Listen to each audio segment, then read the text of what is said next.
Hey, good morning. This is encouragement and motivation from my heart.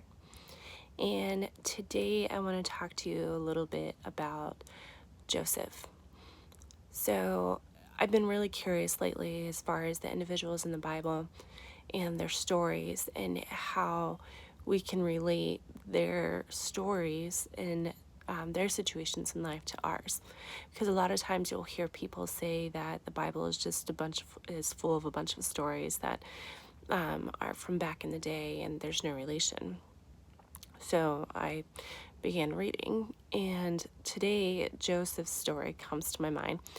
Now Joseph, he had many brothers, and he was one of the only sons of somebody who was initially barren, but God found favor, and I believe her name was Rachel, and she was able to have a son named Joseph. And Jacob, which was Joseph's dad, really liked Joseph and made him a cloak and stuff, and all of his brothers were really jealous of him, and so they decided to sell him into slavery. And so Joseph was sold into slavery, and he was ended up being bought by Potiphar, and he was in Potiphar's house for a while. And Potiphar saw that Joseph had favor with the Lord. So he put Joseph in charge of everything.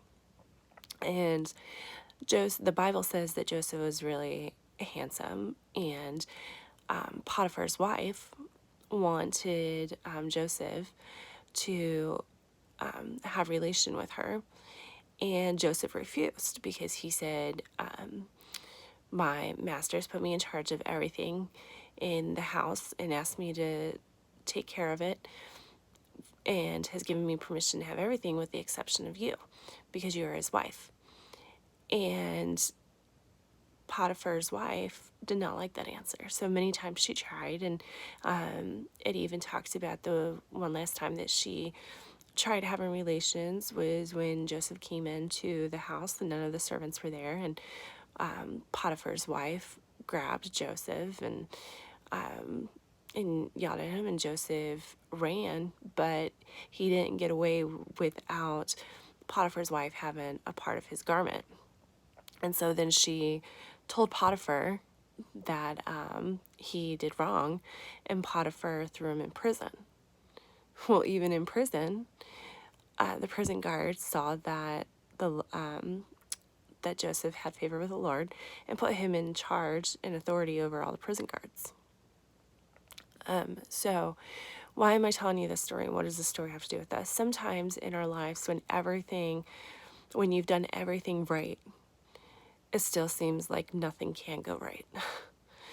So I want to encourage you today that if you are in a situation to where you're trying to figure out what is it that you've done wrong to end up in the situation that you're in, to have faith and continue going strong, because God is right there by your side, even through the struggles and the situations that you may be in. He hasn't left you. He hasn't left your side. And continue doing the right thing no matter what, because you do have the favor of the Lord. Continue seeking Him. Sometimes we don't know the situations that we're put in and why we're put in those situations, but luckily we have a God who sees the bigger picture. So have faith, take courage to know that you are not alone and that everything is going to work out. And hopefully today, Joseph's story encourages you to know that even when you do right and things don't go right, that God is still by your side and He hasn't left you and He will not forsake you. So just continue staying strong, continue seeking Him and doing right in the ways and in the eyes of the Lord, and it will work out.